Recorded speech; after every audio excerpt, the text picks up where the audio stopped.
आमच्या घरात आमच्या भाऊजाईला शिवायचं नव्हतं म्हणून आम्ही पित्र घातलेत नाही. निष्ठानिष्ठी झाली. काहीच नाही. 2-3 वर्षापूर्वी आमच्या एक व्यक्ती आमच्याच पित्राच्या दिवशी गेलता म्हणून आम्ही पित्रच घातले नाही. त्याचं बी त्या दिवशीच घालणं. निष्ठानिष्ठी असते बरं का. उगे निष्ठानिष्ठी आपल्याला कोणतेही संभ्रम होते निष्ठानिष्ठी करणाऱ्या लोक ते निष्ठावंत वारकरी आहेत आणि त्या वारकऱ्याला संभ्रम होणं शक्य नाही. देवा नाही नाही शक्य नाही शक्य. पण करानं प्रयत्न बापा. मारुती राहायची इच्छा आहे. मोठ्या मालकाचं काम असल्यावर ते टाळता येत नाही दादा. म्हणून विश्वकर्मा महाराज देवाच्या कृपेने काशीतल्या मालकाच्या कृपेने त्या गावाचं पंढरपूर तयार केलं.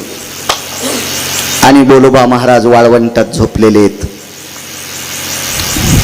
4 वाजता बऱ्यापैकी लोक स्नाना करता येऊ लागली. तो काळ सांगतो तो काळ. आता तो वारीत चंद्रभागा मोकळी कावाच नाही. कधीच नाही कधीच नाही. काही तर इतके बहादर आहेत.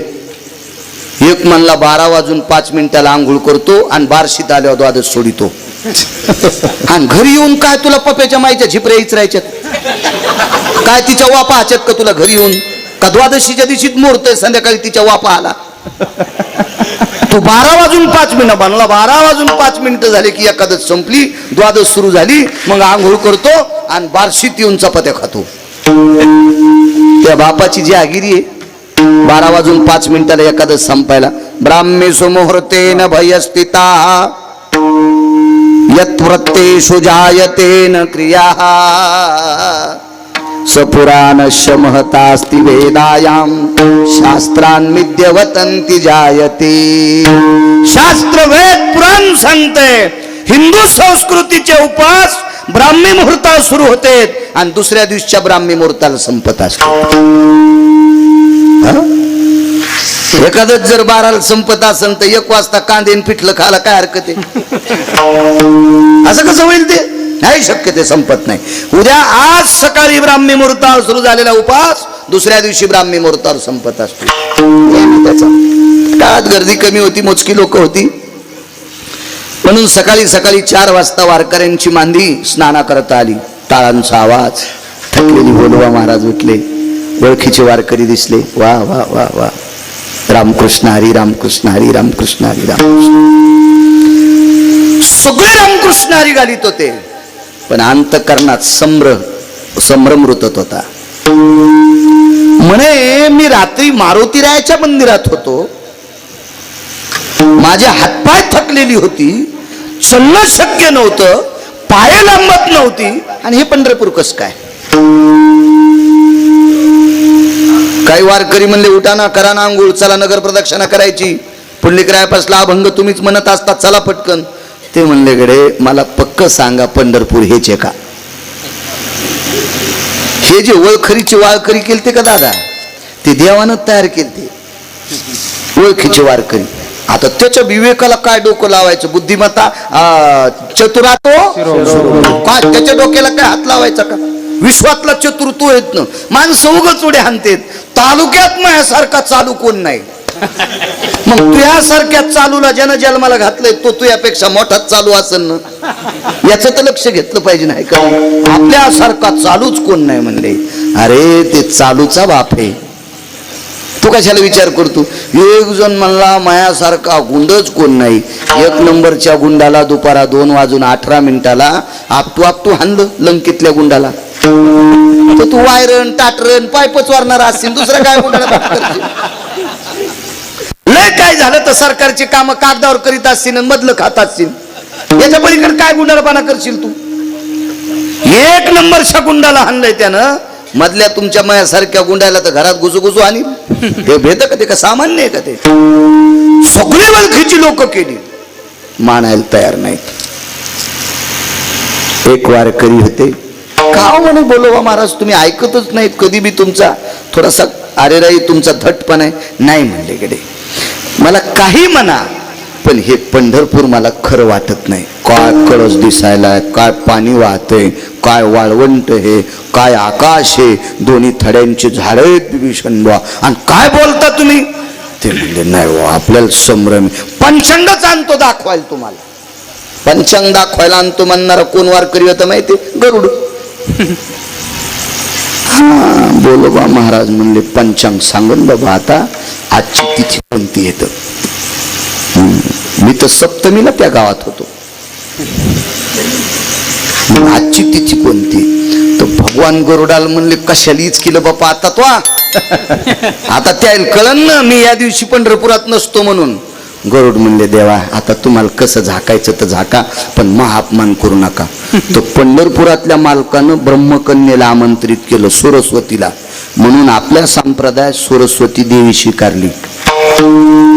प्रत्येक संतांनी केलेल्या काव्यात सरस्वतीचं स्तवन आहे. माऊली महावैष्णव ज्ञानोबाराय असतील, तुकोबाराय असतील, नामदेवराय असतील, चोखोबाराय असतील, नाथबाबा असतील, आदी करून सर्व संत असतील, सरस्वतीचं अधिष्ठान आहे. आमंत्रित केलं. सरस्वती ही देवता अक्षराची मालकीने, अक्षराची मालकीने, अक्षराची मालकीने. महाराज तिची कृपा असल्याच्या नंतर बोललेली शब्द वाया जातच नाहीत. वाचा सिद्धी पावाल अज्ञापक व्हाल. तिची कृपा असली की दमदार भाषा असते, दमदार. सरस्वतीची कृपा नसलेला शिवाजी महाराजांचा इतिहास सांगायला निघाला माईकवर. अशी महाराजाची तलवार होती आणि काय ती तलवार बापा बापा बापा अशी चमकतच होती. तू कोंबड्या सांभाळायच्या पण लायकीचा नाही. राजांची तलवार. अरे काठा यावा अंगावर, काठा यावा. भाषेवर प्रभुत्व येण्यासाठी सरस्वतीची कृपा लागते. वाणीची देवता आहे ती, अक्षराची देवता आहे.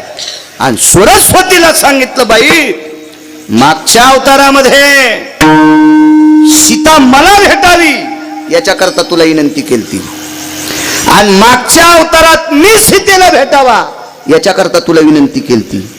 आणि मग सरस्वतीनं 3.5 कोटी चंडिकेला सांगितले येडे आहेत का काय ग बसा धनुष्यावर.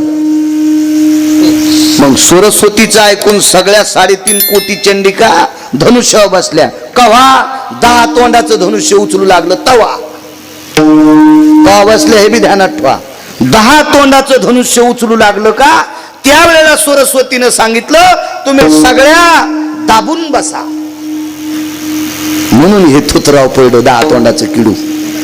आणि पंढरपुरातले मालक ज्या वेळेला धनुष्य उचलायला आले त्यावेळेला सरस्वतीनं सांगितलं येड्यावानी करू नका, सेवा करायचा योग आलाय, तुम्हीच धनुष्य मोडा. यायनं नुसती ऍक्टिंगच केली. पंढरपुरातल्या मालकांनी नुसती ऍक्टिंग केली. इतके कोमल हात, ते धनुष्य कशाला मोडतील जगदंबेनं. त्यावेळेला तुझं पाचारण केलं का सरस्वती. आता एक काम करावं लागतंय, पंचांगामध्ये आजची दशमी करावं लागते. नवमीला आलती दशमीचं उजळड, दशमी आजची करावं लागते. सरस्वतीनं सांगितलं प्रभू सप्तमीची दशमी कशी करता येईल. भगवान म्हणले अक्षराची मालकीन तू हेस, तुला काय करायचं ते ठरव. पंचांगाला सांगितले हे अक्षरांनो आज दशमी झाली पाहिजे. दादा कोणा अक्षराला कोणाच्या अंगावर बसावं हेच कळून गेलं. काका लक्षातच येईना अक्षराच्या कोणाच्या अंगावर आपण बसावा आणि सप्तमीचा क्षय करावा आणि पटकन दशमीचा इतकं होत असतो कुठं. अजून एकदा सरस्वतीला बोलील तर 2 दिवस कमी होते, 12 महिने संपायला, 1 वर्ष संपायला फक्त 2च दिवस कमी होते. त्या क्रियेला नष्टचर्या नावाचा क्रिया म्हणतात. ती राजा विराटाच्या घरी 1 वर्षाचा अज्ञातवास होता आणि त्याच्यात पांडव सापडले की पुन्हा 12 वर्षाचा वनवास आणि 1 वर्षाचा अज्ञातवास. तिथं सूर्याचं संक्रमण धरलं आणि 13 दिवसाचा पंधरवाडा केला. 13 दिवसाचा पंधरवाडा केला. हे माणसं म्हणते धोंड्याचा महिना कसा घुसीला. अरे तू वाचीच आहे रे, तुला करण कळाले पाहिजे, बौ कळाले पाहिजे, निमिष कळाले पाहिजे, लाघव कळाले पाहिजे, कळासूत्री कळाल्या पाहिजे, लाघाश्व कळाल्या पाहिजे, भयव्याप्ती कळाल्या पाहिजे, दिशा कळाल्या पाहिजे, दिशाचा परन्यास कळाला पाहिजे, आविर्वृत्ती कळाल्या पाहिजे. मग तुला कालाचा छेद कळत ना, आहे का नाही? मग एकादशी सांगता येते अमक्या दिवसाची हरिदिनी बरं का, अमक्या दिवशी दशमीचा अक्षय झालेला आहे बरं का. मग अशा प्रकारच्या 2 एकादशी आलेल्या आहेत. मग ती एकादशी स्मार्त आहे, उद्याची भागवत आहे बरं का, आणि ती भागवत एकादशी धरायची असते बरं का. मग द्वादशीचा पर्व काळ साध्य येतो बरं का. अमक्या दिवशी वगैरे 27 वर्षापूर्वी हेच करीत होतो आता नाही करीत, आता नाही. पण ते डाटा झाले नाही ना, मेमरी कार्ड म्हणजे ते आपल्याला ते अँड्रॉइड मेमरी कार्ड नाही ना आपलं, ते बोट फिरले होते दुसऱ्याला बी जातंय, जे जाऊन ते पण जातंय. त्याच्यामुळे आपलं मेमरी कार्ड साधं आहे दादा, पण ब्रह्मचारी आहे. याच्यात काही येत बी नाही, याच्यातलं कोणाला जात नाही. अक्षर फिरली अक्षर दशमी तयार केली, 9वी दशमी तयार झाली. मानायला तयार नाही दादा बोलवा महाराज, मानायला तयार नाही. विश्वास बघा, आता याच्यात 2 गोष्टी कळत्याल. विद्वत्तेचा सुद्धा कळस आहे, आणि संसारातल्या लोकांची मदत किती मोठी आहे ते पण कळतंय. बोलोबा महाराज यात्रेला निघत असताना कनकाबाई विद्वान ब्राह्मणाला विचारायच्या किंवा विद्वान माणसाला विचारायच्या, एकादशी किती दिवस राहिली, एखादी तिथी वाढली का, एखाद्या तिथीचा क्षय झाला का. मग ऐकून दिवस मोजायच्या आणि तितक्या दिवसाचे दुप्पट लाडू करायच्या. 1 लाडू सकाळचा, 1 लाडू बुंदीचे नाही, लाडू रव्याचे नाही, लाडू बेसनाचे नाही, लाडू करत होत्या चपात्याचे. चपात्या भाजायच्या सुगरणबाईनं भाजल्यासारख्या. काही बाया आवड धवड तेल लावत्या, दातात तोंडात घातल्यावर चपाती दातात गुतली आणि दातो चपातीत गुतले. उंडाच आणि पुन्हा म्हणते महाराज मला लयच पटपट स्वयंपाक येतो, तू का म्हशीला गोळे खाऊ घालायली का, येड्यावानी खाऊन करायची असं. तू भाजू देत जाय न जर सचेतुरा, भाजू देत जाय. हो ना, ते पोटात गुरगुर नाही केलं पाहिजे त्या चपात्यानं. हसतून काय आमची इथे एक वारकरी मथारा आलो, त्याला 2च दात, एक वरचा आणि खालचा. मागच्या 2च दाढा, एक वरची खालची, बाकी सगळे गेलेले. आणि मग त्या एकादशी मग आता ते म्हणले मला पटकन निघायचं. म्हणलं तुम्हाला लांब जायचं, फराळ करून जाणं. आता गावात होतो, आमच्या गावातल्या दुकानातून 2 छटाक साबुदाणा आणला. आता ते साबुदाणा जुन्या काळातला, नेमकंच लग्न झालेलं होतं माझं. आमच्या घरच्या आईला म्हणलं, तेव्हा घरच्या आईला, आता पोरायची माय म्हणत असतो, तेव्हा कसं पोरं नव्हते म्हणलं अगं ते हे कर बरं, जरसा साबुदाणा लटकून भिजिला आणि ते लगेच हाली ते साबुदाणा, तर ते साबुदाणा हालच ना. तर म्हणलं कर ना पटकन. ती म्हणली साबुदाण्याची कढईची एडिंग झाली, म्हणजे इतका साबुदाणा चिकट. तर ते म्हणला महाराज कसा बी असू द्या, मी लोटीतो बाबा, ते मधात भिजन, द्या बरं, द्या पटकन. मग वाहडा गरम गरम. म्हाताऱ्याने 1-2 घास खाल्ले, पण 3ऱ्या घासाला बोलत न. नेमकीच आंघोळ झाली, त्याच्या फटाळ्या धरल्यावर उपसिल्या. इतका साबुदाणा चिटक की चिटक ताडा लोकुण्या कल्पा.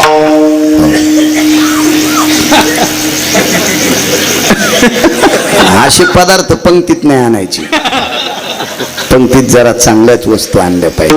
वारकरी खाते तो, वारकऱ्यांना चांगल्या वस्तू वापरचा.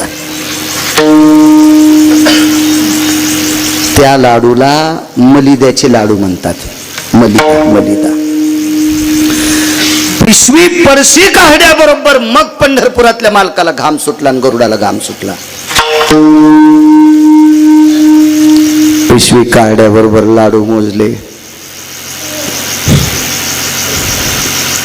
बाजूला थांबलेल्या वारकऱ्याच्या रूपात गरुडाचा हात धरला, मनगट धरलं. वारकरी महाराज, माळे तुमच्या गळ्यात? हो म्हणे. खोटं बोलतं मला? आजची दशमी म्हणत. हे लाडू पहा माझ्या मंडळीने दिलेले. जेवढे मुक्काम आहेत तेवढे लाडू देत असतील. हे लाडू शिल्लक आहेत, त्या अर्थी पंढरपूर नाही.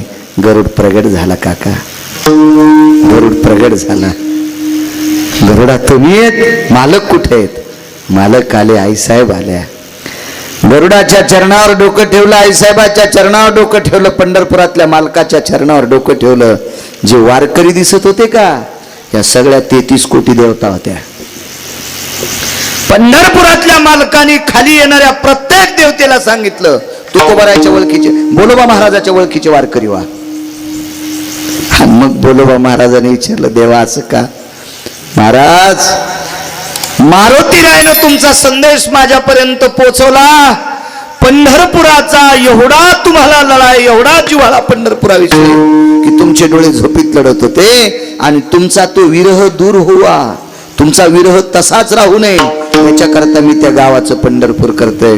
विटेवरच्या मालकाचे काका पाय दाबून धरले आणि बोलोबा महाराज रडू लागले, देवा आमच्या करता बेजार होतोस, भक्तासाठी इतका बेजार होतोय, त्याचा दास व्हायचंय.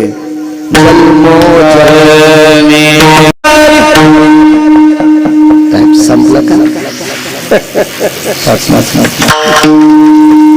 जन्मो जन्मी तुझा दास मालक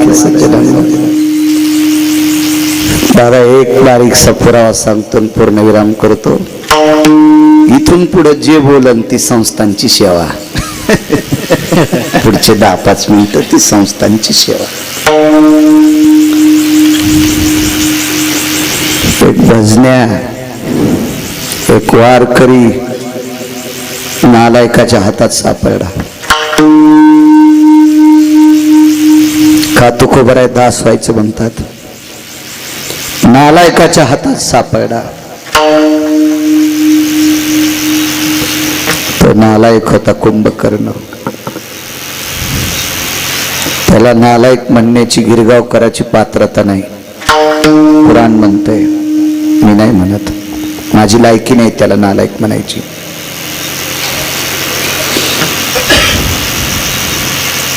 त्याच्या हातात एक वारकरी सापडला.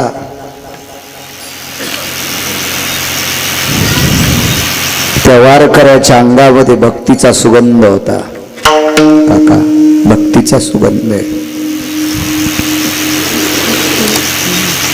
का रे म्हणे, कोणाचा दास आहेस? प्रभू रामचंद्राचा दास आहे. अरे तू ज्याचं दास्यत्व करतो तो तुला झाडाचा पाला खायला देतो. तू ज्याचं दास्यत्व करतो तो मालक तुला झाडाचा पाला खायला देतो.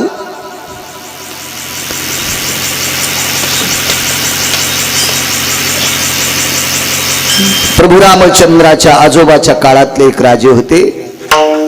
त्या राजाचं नाव होतं चक्रवेल नावाचा राजा. काही आनंद रामायणामध्ये सुद्धा काही काही प्रभाग आले. या काळातल्या एका साधूनी वर्णन केले, अरे तू रामचंद्रांचा दास आहेस आणि तो रामचंद्र तुला पाला खाण्यासाठी देतोय. पहिला प्रश्न केला, पाण्यातला मासा पाण्यात जिवंत राहू शकतो का गावरान तुपात? ग्रता माझी मिन रे, ग्रता माझी मिन.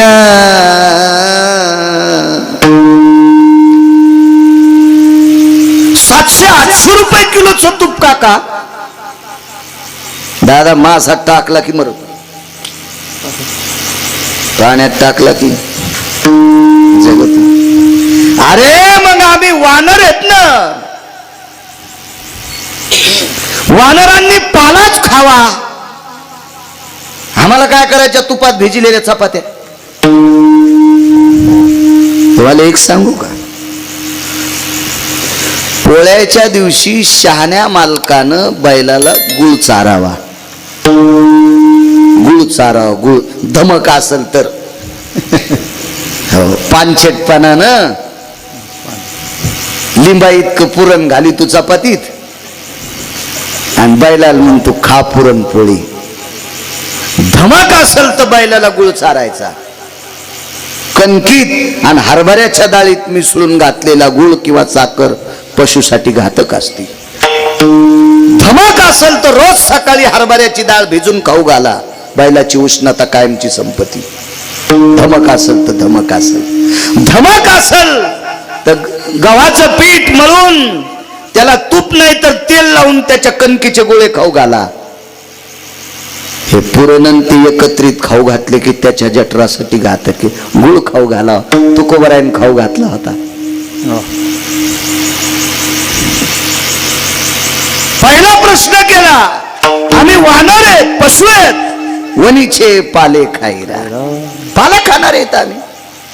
मग आम्हाला पाला खाण्यासाठी या सृष्टीवर त्यानं नाना प्रकारच्या झाडाची रचना केली. तो आमचा मालक आहे, तो आमचा मालक आहे. एक शपथ पुरावा आहे, स्मरणात येईल. जाऊ दे. काय सुंदर सृष्टी रचलीस म्हणून एका कवीनं फार गोडसं वर्णन केलेलं आहे. नाम तुम्हारा पालनहारा, कब तेरा दर्शन होगा, जिसकी रचना इतनी सुंदर वो कितना सुंदर हो. जिसकी रचना इतनी सुंदर, नाम तुम्हारा कारण. शपथ आहे बरं. नंतर कोणी वकालत करायची नाही. मी अगोदरच सांगितलं, गाठ्यातलं नाही. कानाला गोड वाटतं. पूर्वीच्या काळातली गाणी पण गोड होती बरं दादा. काका तुमच्या लहानपणची गाणे लावण्या पण गोड होत्या काका तुमच्या लहानपणी. हो, हाताची गाणी पण इतकी हलकट. अरे ऐकणारे किती हलकट असतील रामदानी. मला असं वाटतंय गाणे लिहिणारा इतका पांचट गाणे लिहायलाय, पांचटपणा पण मला मो नाव देऊ नका. ह्या गाण्याला पांचट म्हणू नका, पांचटपणा पण लाजायलाय. इतके पांचट गाणे. आणि ते गणपतीपाशी वाजवायचे आणि ते जगदंबेपाशी वाजवायचे. पांचटपणा पण लाजू लागला काय काय पांचटायला. गाणे नव्हते पूर्वीच्या काळात. काय गाणी गायली काय काय लोकांनी, काय कविता गायल्या. कोलगीतुऱ्याचे गाणे होते, कोलगीतुऱ्याचे गाणे. आम्ही एकदा जवळ्याला गेलो. जवळ्यात जीवाजी बाबा जवळ आहे, खंडेरायाचे भक्त आहेत जीवाजी बाबा. आणि मग ते तमाशा आलता. आता कुठे तिकिटाला पैसे येत, पण मग ते तमाशा उघडा करीत होते. ते गाणे संपल्यावर ते घाणकाम संपलं ना, मग ते पडदेवरी करीत होते. त्याला ओघ म्हणत होते. ओघ जीवनात एकदाच पाहिला. माणसानं निमूटपणे सांगावं, आहे का नाही, सांगितलं पाहिजे. एकदाच पाहिला, चांगला होता. पण त्या ओघामध्ये नामदेवरायचं लग्न दाखिलतं. नामदेवरायचं लग्न, बिदरचा बादशाह आणि ते सगळं दाखिलतं. पण मला एक जण म्हणला, हे ओघ पाहण्यासाठी आधीच पाहावं लागतंय. अरे आधीच पाहिल्या मग सारा धिंगाणाच असतो बाप्पा, नकोच. हे आधीच पाहणाऱ्याला 250 मशाली सोन्याच्या होत्या काका. एक एक मशाल पावणे दोन किलो सोन्याची एक मशाल. अशा 250 होत्या. तो आधीच जास्त पाहत होता. गंगाबाई नावाची नृत्यांगणा होती आणि तिचा नाच काम जास्त पाहत होता. कांदा भाकर पण नाही भेटली मरताना. हो, तो 250 मशालेवालीची ती हाल. तर गिरगाव करतो बापा, कोण्या म्हशीच्या कासातला गोचिड कवा बागडा येईन चापका आणि काय मेळ लागायचा नाही. बाळ्या तू कशाला आधीच पाहतू. तू टकटक दिसायले तर आधीच पाहणारे 7-8 जण. तुमचे नाव उभा राहा तुम्ही 4 जण. सांगूच नका, तुम्ही अंधारात कार्यावळीत होतात. मला दिसायले चेहऱ्यावर तुमच्या. माग कोण नाही, तुम्हीच. पण ते लय बिनलाजे तरी पण हसायतले. विठाला विठाला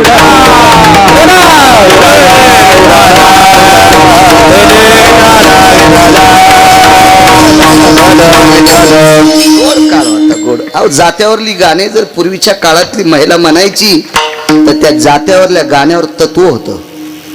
काहीतरी आठवायचं. पूर्वीच्या काळात सत्यनारायण महालक्ष्मी पूजा पाठ असेल तर एक सुवासिनी दुसऱ्या सुवासिनीपाशी उखाणा घेत होती, त्याच्या मागं तत्व होतं दादा. आता तत्व सगळं दळून टाकलं. काय गाणे होते, काय कविता होत्या. असं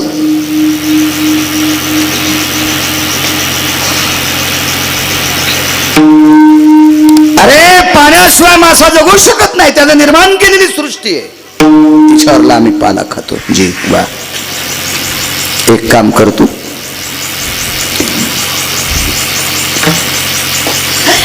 कुठल्या कुठल्या झाडाचा पाला आवडतो, कुठले फळं आवडतात. इंद्राला सुद्धा आमच्या पुष्पवाटिकेत फळाच्या वाटिकेत येण्याची हिम्मत नाही. अशी वाटिका आमच्याकडे, त्या वाटिकेला एक जंबू नावाचा माळी सांभाळायला ठेवलाय. जंबू नावाच्या माळ्याला बळ किती होतं माहित होतं दादा? 1132 हत्तीचं बळ एकट्यालाच. लोक म्हणते गिरगावकरांच्या गोळ्या संपल्या काकडे. 1132 हत्तीचं बळ त्या जंबू माळ्याला. मारुतीरायाला घाम सोडा होता त्यानं, मारुतीरायाला घाम. मारुतीरायाची ताकद कोणाला सांगता येते का? मग मारुतीरायाला घाम फोडा, तो साधा माळी असेल का जंबू माळी? 1132 हत्तीचं बळ होतं. काय इंद्राची मायविली तिथले फळने आला. आणि अशी वाटिका आमच्याकडे, वाटेल ते फळ खात जाय. पण आमच्या दादाचा दास होय, ते म्हणला नाही इकडे. एक काम कर म्हणले, फळाची वाटिका तुझ्याच नावची करतो तरी होत नाही म्हणला. एक काम कर म्हणला, 25% लंका, 7 कोटी घर आहेत ना, 7 कोटी, तर त्याच्यातला 25वा भाग म्हणजे किती? 2 कोटी किती हजार? मग 7वी शिक्षण आहे. 1,75,00,000. 1,75,00,000.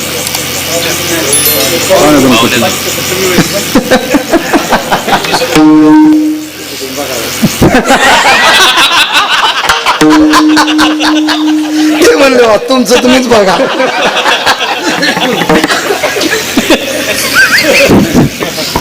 असू द्या, मी थोडं गुत्त घेतलं, मा टाइम तर संपला ना दादा, आहे का नाही?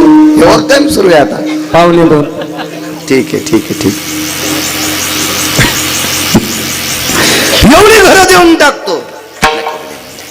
काय करायची वानराला? आम्हाला काय कळत? आम्ही पत्रावर उड्या हाणणारी माणसं, आणि आम्हाला सोन्याची घरं काय करायची इतकी? 3.5 कोटी देतो. नकोच म्हणला. ते म्हणला फक्त प्रस्ताचं घरण राज दरबार आमच्या दादाला राहू दे, सगळी लंका तुझ्या नावची करतो, आमच्या मालकाला मालक म्हणून नको, फक्त एकदा रावण म्हण, फक्त एकदा रावण म्हण. तर त्या वानरानं काय पुढचा शब्द वापरावा? ते म्हणला नाव तर घेतच नाही इकडे, पण दृश्ययामी चक्षुहितेषु लघुशंकादिताडनम. खाली येऊन सांगू का? तू ज्याचं नाव घ्यायला तो जर लघुशंका करत असताना पुढे आला तर दिशा त्यागे शुभयम. तुका म्हणे क्षण त्याचं दर्शन. तो जर लघुशंका करता करता पुढे आला तर मी दिशा त्यागतो, म्हणजे त्याच्याकडे तोंड करून मी लघुशंका पण करीत नाही. काय राग आला आणि तेव्हा त्यानं दाबलं. हो, कर कर कर कर कर कर दाबलं. रक्ताच्या चिळकंड्या उडाल्या. जेवढे रक्ताचे थेंब तोंडावरून याच्यावर आले का महाराज, प्रत्येक थेंबातून राम राम शब्द येत होता. हातातला गोळा फेकून द्याला काका, आणि भरका हात होता आणि रक्तानं लाल झालेला. तसाच युद्धभूमीतून पळाला आणि रावणाच्या कानाला हात लावला. दादा, दादा, इतके इमानदार माणसं संग पाहिजे. मेल्यावर पण मालकाचं नाव घ्यायलेत दादा. ते गंधमादन नावाचं वानर मेल्यावर पण प्रभू रामचंद्राचं नाव घेत होतो. त्या रक्तात नाव होतं, रक्तात रक्तात रक्तात रक्तात. नेम किती गोड आहेत संप्रदायाचे. 18 पद्म वानर, 72 कोटी रिसन, 56 कोटी गोलांगुळ, जन्मोजन्मी तुझा दास. 7-8 मिनिटात शेवट.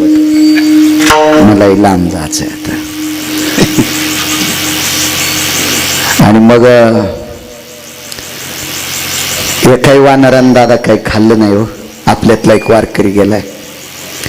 मारुतीराय खिन्न अवस्थेत वेगात सांगतो, शेवटी युद्धभूमीच्या एका बाजूला तो गोळा सापडला नाही. मारुतीराय चलत असताना गोळा आपण त्या उडाला आणि मारुतीरायच्या पायावर पडला.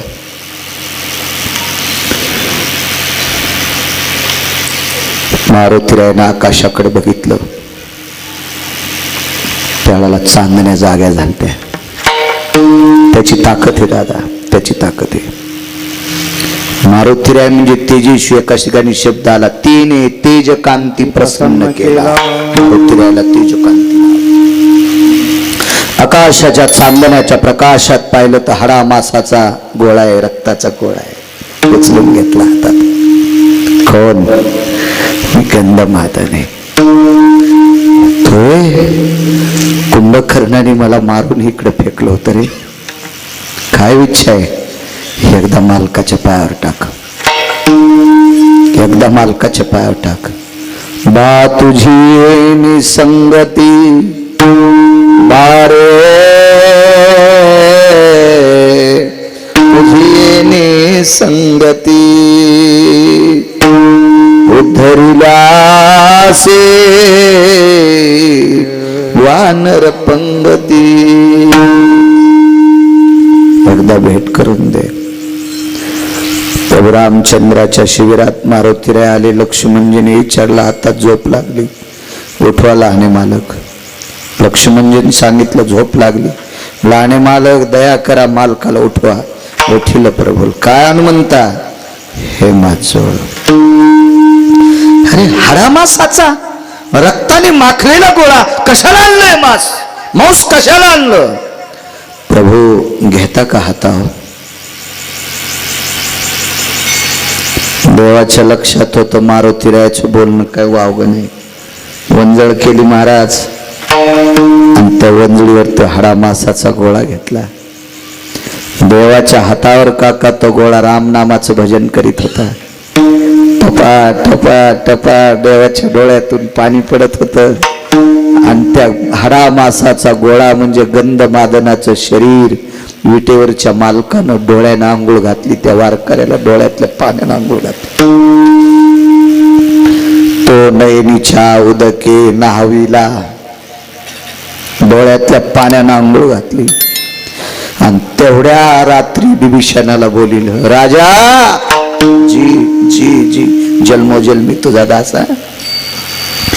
राजा जी प्रभू, एक काम करे, रावण मारल्याच्या नंतर लंका मी तुला देऊन टाकली, संकल्प सुटलाय.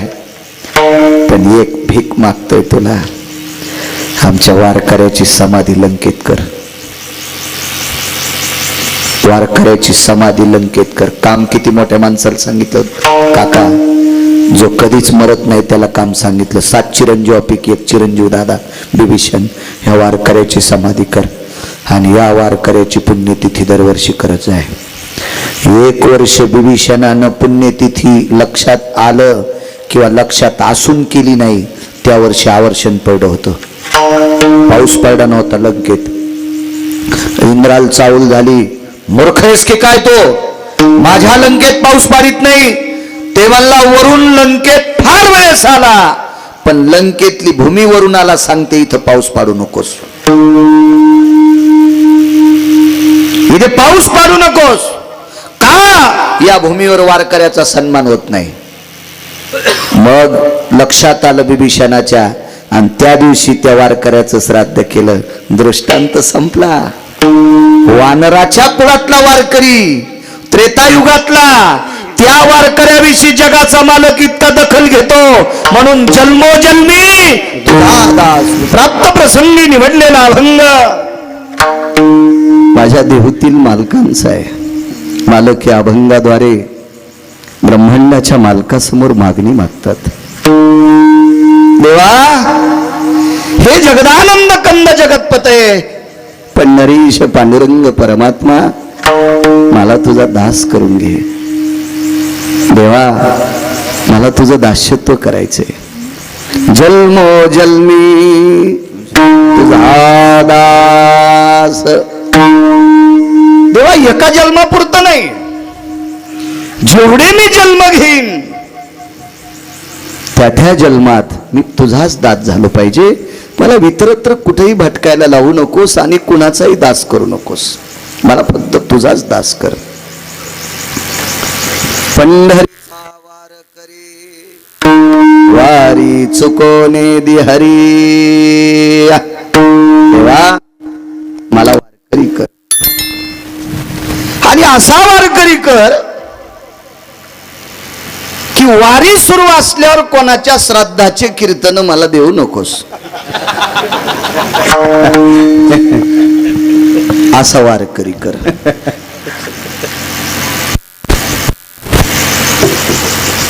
देवा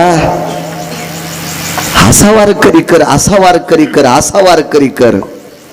वारीच्या व्यतिरिक्त जीवनच नकोय. संत संग सर्व काळ अखंड प्रेमाचा कल्लोळ. कारण वारकरी झालं की संतांच्या वारी करत राहिलं की संतांची कमी नाही. त्या संतांच्या सानिध्यात सतत प्रेमाचा अखंड न तुटणारा न संपणारा अविरत असा प्रेमाचा कल्लोळ आहे. शेवटची मागणी गोड मागितली. चंद्रभागे स्नान तुका मागे हेची दान.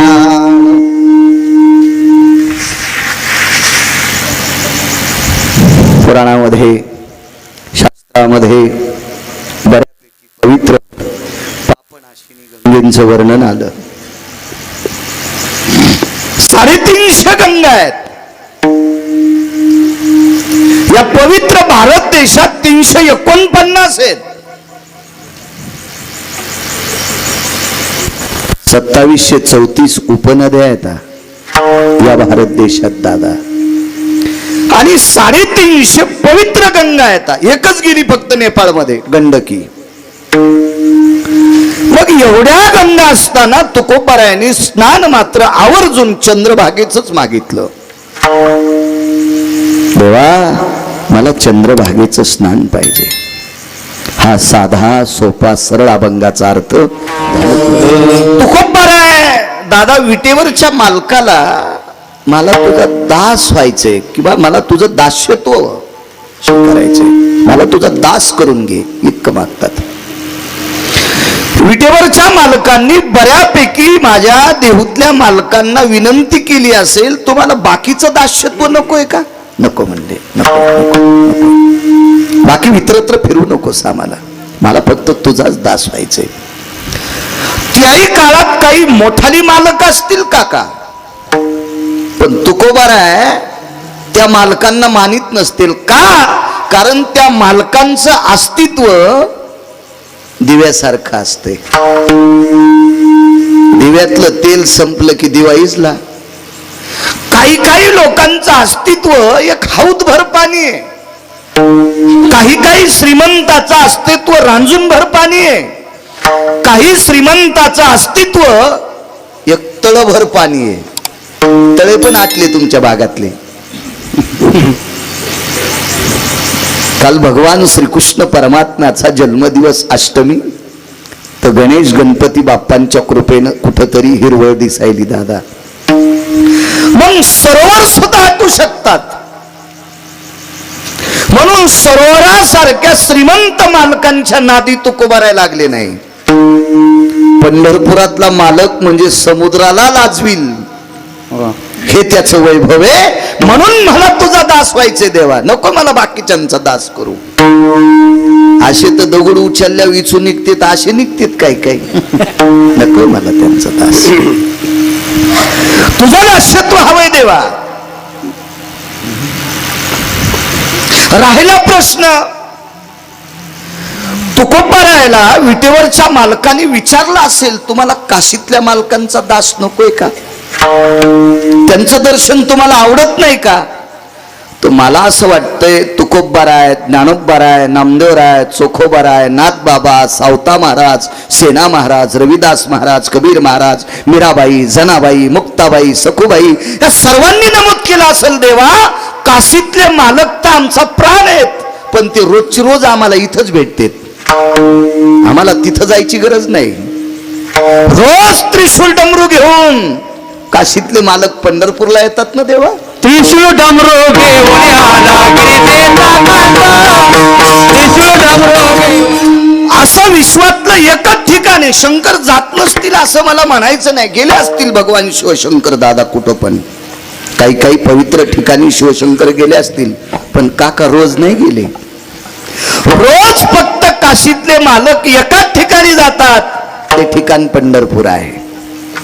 आणि त्या पंढरपुरातला जो मालक आहे का, त्या मालकाचा मला दास व्हायचंय असं तुकोबाराय नमूद करतात. राहिला बाकीच्या देवांचा यक्ष किन्नर गंधर्व चारणो विद्याधर लोकपालो दिक्पालो चारुहा साधे परमहंसाय. या सर्व देवता आहेत का, सोप्या भाषेत सांगतो 33 कोटी देवता रोज सकाळी सुरवराची दाटी उभे जोडोनी हात. रोज सकाळी सुरवर या शब्दाचा अर्थ देव, स्वर्गातले देव. हे सर्व देवता रोज सकाळी विटेवरच्या मालकाच्या पुढे हात जोडून उभा असतात. वाळवंटापासून महा द्वारापर्यंत सुरवराची दाटी उभे जोडून हात. रोज सकाळी देवता आहेत, रोज सकाळी, रोज सकाळी. देव उठायच्या अगोदर देवतेला सुद्धा भीती वाटती. हा पंढरपुरातला मालक दयाळू आहे, सामनगावच्या साधूंनी आमंत्रित केलं की हा निष्ठ तू. हा त्याच्यामुळं एखाद्या संताकडे गेल्याच्या नंतर आपली भेट होणार नाही, म्हणून देव उठायच्या अगोदर तिथे येऊन थांबतात आणि मग आई साहेबाला विनंती करतात. रुक्माबाई माते वा वा वा, रुक्माबाई माते वेगी उठवातन निळ. हे आई साहेब उठवा उठवा. एका ठिकाणी तर म्हणतात आई साहेब तुम्हाला आमची दया येऊ द्या. राई रखुमाबाई राई रखुमाबाई तुम्हा येऊ द्या दया. सेज हलवोनी जागे करा देवराया. मालक सांगत असतील देऊतले, भगवान तुम्ही उठायच्या अगोदर 33 कोटी देवता तुमच्यासाठी हजर आहेत ना. मग ज्या 33 कोटी देवता ज्या देवाच्या दर्शना करता बेजार आहेत, तो देव पंढरपुरातला. 349 गंगा शुद्ध होण्यासाठी पंढरपूरला येतात. ती पवित्र गंगा चंद्रभागा. शंकर सांगे ऋषी जवळी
ऐसे शंकर सांगे ऋषी जबळी सकल तीर्थे माध्यान काळी येती पुंडलिका जवळी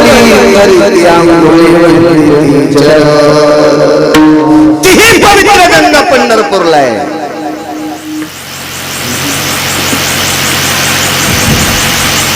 बर ही नुसती पंढरपूरला नसून त्याच्या पायाची आहेत भीमानी दादा भिकारचोट मालकाच्या नादी लागायचं नाही. भिकारचोट मालक तुकोबारायला आवडत नाही. भारदस्त मालक आहे, भारदस्त.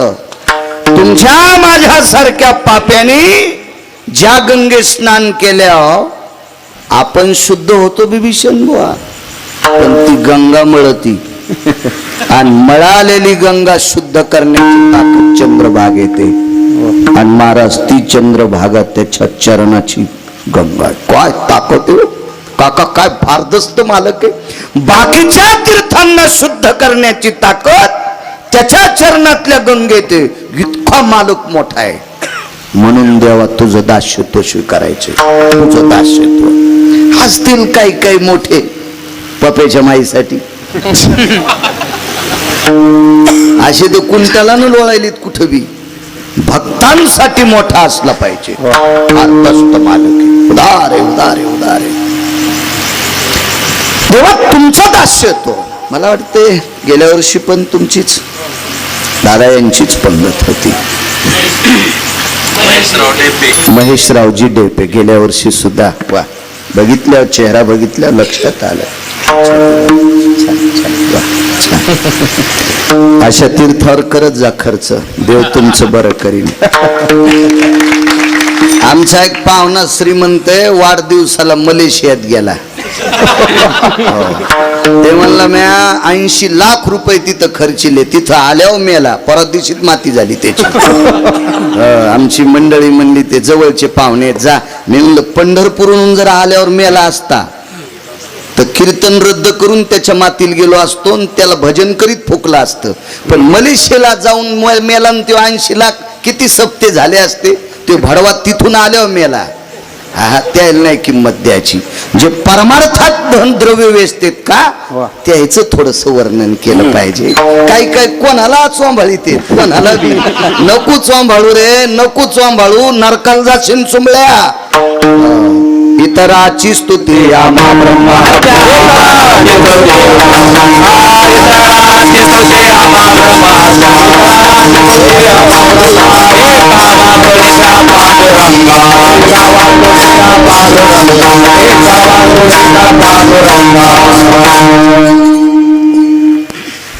त्या पांडुरंगाच्या व्यतिरिक्त स्तुती नको म्हणले. स्तुती नको.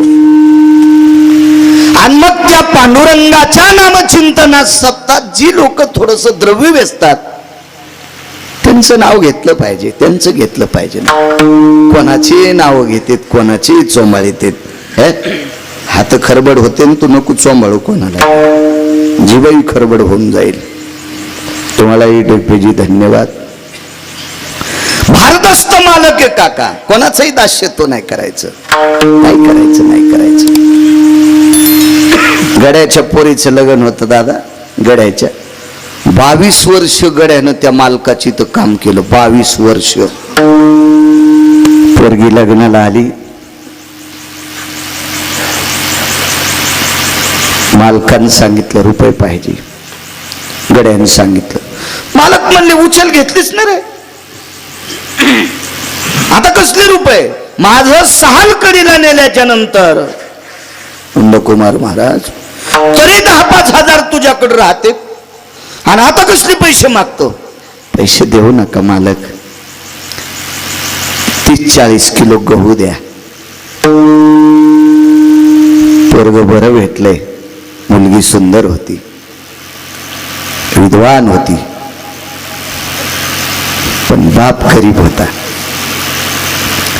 आणि पोरानं सांगितलं तुम्ही जशा पद्धतीत लग्न करताल तसं करा, पण द्या मला. आता तर ती परिस्थिती आलीच म्हणा. आता तर काही याबद्दल बोलायचा काही विषयच नाही, काहीच विषय नाही. देता का 30-40 किलो गहू? नाही म्हणे.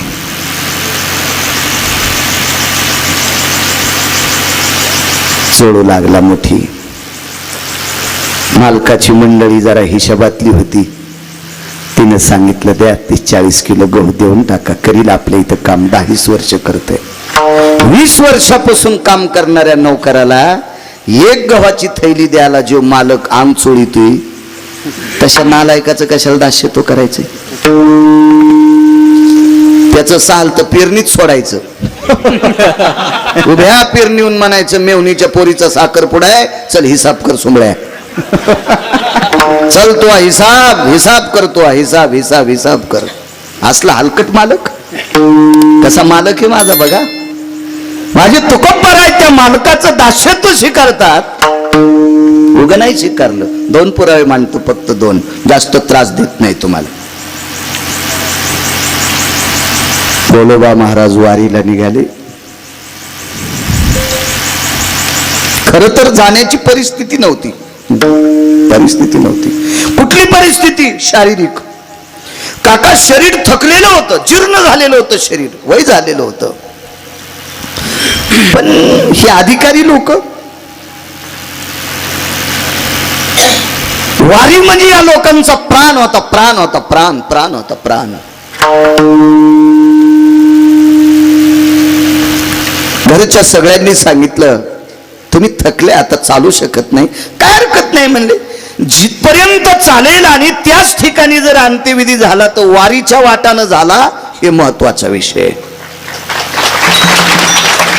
माझा शेवट होईल ना, मग वारीच्या वाटानं होईल. वारीच्या वाटानं. घरी जर राहिलो तर संसारातले लोक आहेत. वैकुंठवासी या महाराष्ट्राच्या मातीला लाभलेल्या 3 शास्त्रीपैकी एक शास्त्री म्हणायचे, ते फार चिंतन करायचे. जगन्नाथ अण्णा पवार. आता महाराष्ट्रामध्ये पहिले 3 शास्त्री आले ते काशी विद्यापीठातले. सध्या एक हयात आहेत. प्रल्हाद शास्त्री दैठणकर, तुकाराम महाराज महामुनी आणि जगन्नाथ अण्णा पवार. तर आरती तुकारामा अण्णा ते चिंतन करायचे गोडसे.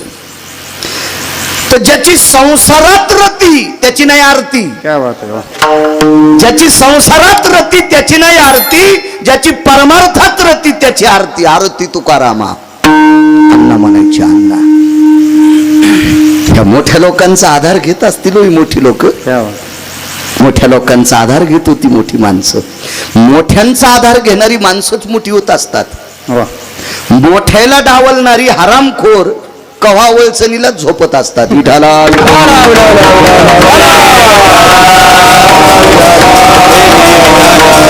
मोठ्यांना इसरायचंच नाही इसरायचं मोठ्यांना. सज्जनो, या समाध्या म्हणजे मोठी लोक आहेत. विटेवरच्या मालकाचे प्राण आहे त्या समाध्यांनी. प्राण आहेत, प्राण. त्यांचा आधार घ्यायचा असतोय, त्यांचा आधार. आगा सरिता ओघोत्तर भयस्थित जायो, वृषभाचेनी पुच्छ पहाय, तिगा म्हैशीचेनी सुडाय, मृत्यू ठावची. जाबाली सांगतात. मसडन बैल नदीतून पलीकड चाललाय. मसडन बैल नदीतून पलीकड चाललाय आणि हस्त नक्षत्रातलं ऊन तापलंय. हस्त नक्षत्रातलं ऊन तापलं आणि माग हाणणाऱ्याला वाटलं आपण जाऊ, आपण पाणी शिल्लक होतं. 2 जण होते. तर ते म्हणले तुला कोणाची शेपूट धरायची? ते म्हणलं तू ठरव ना. नाही म्हणला मसड बैलापेक्षा दुप्पट मोठी आहे. कोकणी होती. दुप्पट मोठी होती बैलापेक्षा. ते म्हणलं बैलाच काय खरंय, आपण म्हशीची शेपूट धरू. तू ठरव. का तुला धरायची म्हशीची? नाही म्हणला मी मसडायच्या नादीत लागत नसतो. शेपुड्याच्या मसडायच्या मी नाही नादी लागत. मला बैलाचीच शेपूट पाहिजे. तेच वाचलं ना. मला सांगा, व्यवहारात चांगल्याचा आधार गरजेचा आहे. व्यवहारात मसड हस्त नक्षत्राचं ऊन म्हणजे विश्वामित्राचा ऊन आला की चांगल्या पाण्यात गेल्यावर कोकणी तिथंच दबली ना. फक्त नागपुड्यावरी काढ्या तिनं. आणि ज्यानं शेपूट धरली तो तिच्या ढोपराखाली दाबला. म्हणून व्यवहारात पण आधार चांगल्याचा घ्या. ज्यानं बैलाचा घेतला तो वाचला, कोकणीचा घेतल्यावर ते तिथंच दाबला. तो का म्हणे तुमच्या चांगल्यांचा आधार पाहिला पाहिजे. वा वा वा. बोलोबा महाराज वारीला निघाले. नको म्हणले, नको नको, घरी नकोय. अरे एक दोन मुक्काम जेवढं चालता येईल चालू, पण बघू जिथं काय आपला शेवट होईल तिथं ठरवून घेऊ, आपण ठरवून घेऊ. निघाले. एका गावात आल्यावर सद्गुरू बोलोबा महाराज थकले. गावात मारुतीरायाचं मंदिर आहे छोटस. त्या मंदिरात वळकटी टाकली, पाण्याचा भोपळा अडकून घेतला, हातपाय धुतले, वळकटी लांबवली, मारुतीरायाचं दर्शन घेतलं, वळकटी लांबवली आणि मारुतीरायाकडे तोंड करून भजनाची संध्या केली. वारकऱ्याची संध्या म्हणजे हरिपाठ, वारकऱ्याची संध्या म्हणजे काकडा, वारकऱ्याची संध्या म्हणजे तुकोबाराय, ज्ञानोबाराय, नामदेवराय, चोखोबाराय, नाथ बाबा, सावता महाराज यांच्या गाथ्यातले अभंग म्हणजे वारकऱ्यांची संध्या. आमची संध्या केशवाय नमा, माधवाय नमा, अच्युताय नमा, नितविक्रमाय नमा, संकर्षण वगैरे मागे पुढे म्हणत असेल मी, पण ही 24 नावाची कर्मकांडातली संध्या. हरिपाठ ही वारकऱ्यांची संध्या आहे, पंचपदी ही वारकऱ्यांची संध्या आहे, गाथ्यातलं भजन ही वारकऱ्यांची संध्या आहे. पण गाथ्याच्या भजनात जितके जास्त अभंग होतील का दादा, आवर्तन अभंग जास्त व्हायला पाहिजे.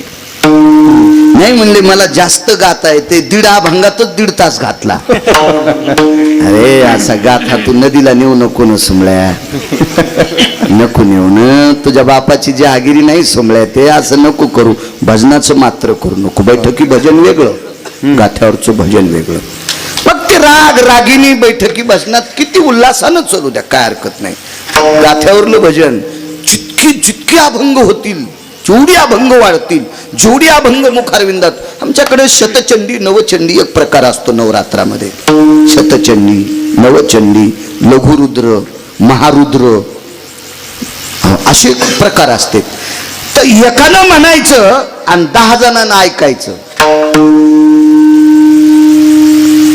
10 जणांना ऐकलं, विशंती करणानाम आननपटे एकावचन. जेवढी जेवढी आवर्तन होतील तर गाथ्याचं भजन आपल्यासाठी संध्या आहे. कुठल्याही संतांचा गाथा घ्या, कुठल्याही संतांचा, असं काही हे नाही त्याला. तुम्हाला जे संत आवडतील ते, कारण विटेवरच्या मालकाची सगळी गळ्यातली श्लोक आहेत ती, त्याच्या आवडीची लोक आहेत ती, त्याच्या श्रद्धेची लोक आहेत ती, त्याच्या प्रेमाची लोक आहेत. विश्वातल्या वारकऱ्याच्या समोर भजन केलं. 1 नंबरचे वारकरी विश्वातले, 1 नंबरचे वारकरी. वैकुंठवासी नामनिष्ठ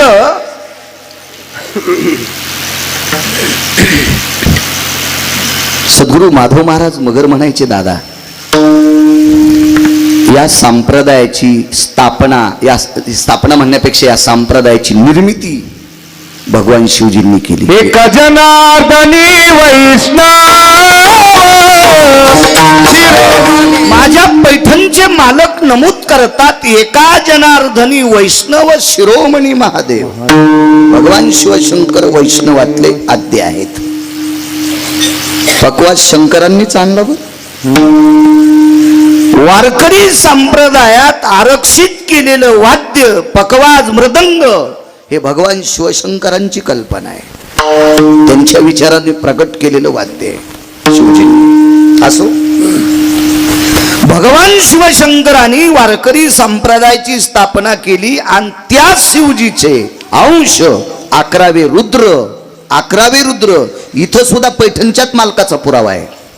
ते 11वे रुद्र मारुतीराय, तो वैष्णवा माझी अतिश्रेष्ठ, येऊनी जन्मला मरकट, तो वैष्णवा माझी अतिश्रेष्ठ, हनुमंत म्हणावया कनिष्ठ, ऐसा पापिष्ट कोण आहे. कोण भडवाय? मारुतीरायाला कनिष्ठ म्हणण्याची ताकद आहे. अहो, दोन्ही अवतारात पांगल्याला संसार दूर जवळ केला. हो, आणि होता तो संन्यासी. दादा, मंडळी जगवायचा कंटाळा आला म्हणून संन्यास नाही. नाही. हृदयस्थो वात्सल्य भवानां अंबरा भयस्थिताति जायते नाम यत्नैवाति कोऽपि नयो नैष्टिक ब्रह्मचर्यान भयो. आईच्या हृदयात जन्म झाल्याच्या नंतर मारुती राहायला अंबर म्हणजे कपड्याची लंगुटी नव्हती. यस्त्वायां सर्वतीयांग स्वरूपेषु स्वभद्री शिव जायते नाम म्हणून नैष्टिकम ब्रह्मचर्यानाम. पण हे रामायणात बघायचं नाही. वा बापू वा बापू वा. गोड पुरावे दिले पाहिजे असे कीर्तनात. देवाला कानकुंड करण्याची ताकद. एखाद्याने जर 10,000 रुपये दिले दादा आणि त्याचे द्याचे राहिले तर त्याच्या डोळ्यात डोळे घालून बोलायची ताकद नाही. राम राम. बरं सोयाबीनची पांगापांगी झाली, पाऊस बरा पडाय, पुढच्या पिकावर देऊन टाकील. राम राम. कसा काय कानकोंड आहे तू? कसा देता येईल? साधा अर्थानं कानकोंडा. संसार जागेवर आणला मिळून पांगल्याला. इतकी इतकी ताकद होती मारुती राहायची. एवढी मोठी शक्ती, एवढी मोठी ताकद. एक शपथ पुरावा. राम जी के साथ हनुमान नहीं होते, राम जी के पूरे कभी काम नहीं होते. मारुती शपथ पुरावा गाथ्यातला नाही. मारुती राय जर प्रभू रामचंद्रा सोबत नसते तर काय बऱ्याचपैकी काम झाले नसते. ऋणी महाराज ऋणी. ब्रह्मांडाचा धनी, ब्रह्मांडाचा धनी काका तो संती केला ऋणी. उगालता का इथं? उगालता ऋणी ह्या लोकांचं त्याच्यावर ऋण. मारुती रायाचं कर्ज आहे विटीवरच्या मालकावर. कर्ज आहे नुसत्या मागच्या अवतारातलं नाही, चालू अवतारात सुद्धा कर्ज होतं. द्वापार युगात पण सामान्य कर्ज होतं का? पंढरपुरातल्या मालकानं मनात आणलं डेपे भजन करणाऱ्याला दिल्लीची गादी द्यायची. देता येणं गेली ना. ती अडचण आली ती नंदू महाराज कुठं देता येत होती? कारण ज्याच्याकडून हिसकून घ्यायची का त्याच्याकडे सिंह होते. त्याच्याकडे सिंह होते, याच्याकडे एकच होता, त्याच्याकडे 5 होते. त्याच्यातला मानवी सिंह कर्ण.